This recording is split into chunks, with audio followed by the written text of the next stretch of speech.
गुरुर्ब्रह्मा गुरुर्विष्णु गुरुर्देवो महेश्वर गुरुः साक्षात् परं ब्रह्म तस्मै श्रीगुरवे नमः. दशकं 26 गजेन्द्रमोक्षम्. इन्द्रद्युम्न पाण्ड्यखण्डाधिराज त्वद्भक्तात्मा चन्दनाद्रौ कदाचित् त्वत्सेवायां मग्नधीरालुलोके नैवागस्त्यं प्राप्तमादित्यकामम्.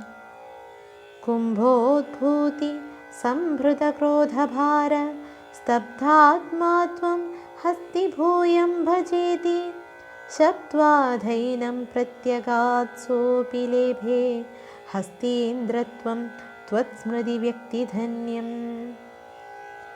दुग्धाम्भोधेर्मध्यभाजि त्रिकूटे क्रीडन् शैले यूथपोऽयं वशाभिः सर्वान् जन्तूनत्यवर्तिष्ठशक्त्या त्वद्भक्तानां कुत्र नोत्कर्षलाभ.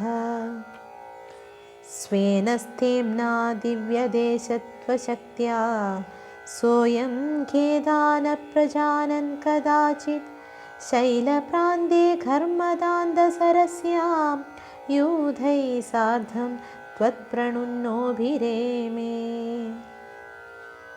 हुस्तावद्देवलस्यापि शापात् ग्राहीभूतस्तज्जले वर्तमान जग्राहैनं हस्तिनं पाददेशे शान्त्यर्थं हि श्रान्तिदोषि स्वकानाम्. त्वत्सेवाया वैभवात् दुर्निरोधं युध्यन्तं तं वत्सराणां सहस्रं प्राप्ते काले त्वत्पदैकाग्रैः सिद्धैः नक्राक्रान्तं हस्तिवीर्यं व्यधास्त्वम्. आर्तिव्यक्तप्राक्तनज्ञानभक्ति शुण्डोच्छिप्तैः पुण्डरीकैः समर्चन् पूर्वाभ्यस्तं निर्विशेषात्मनिष्ठं स्तोत्रश्रेष्ठं सोऽन्वगादीत् परात्मन्. श्रुत्वा स्तोत्रं निर्गुणस्थं समस्तं ब्रह्मेशाद्यैर्नाहमित्यप्रयाते सर्वात्मा त्वं भूरिकारुण्यवेगात् दार्श्यारूढ प्रेक्षितो भूः पुरस्तात्.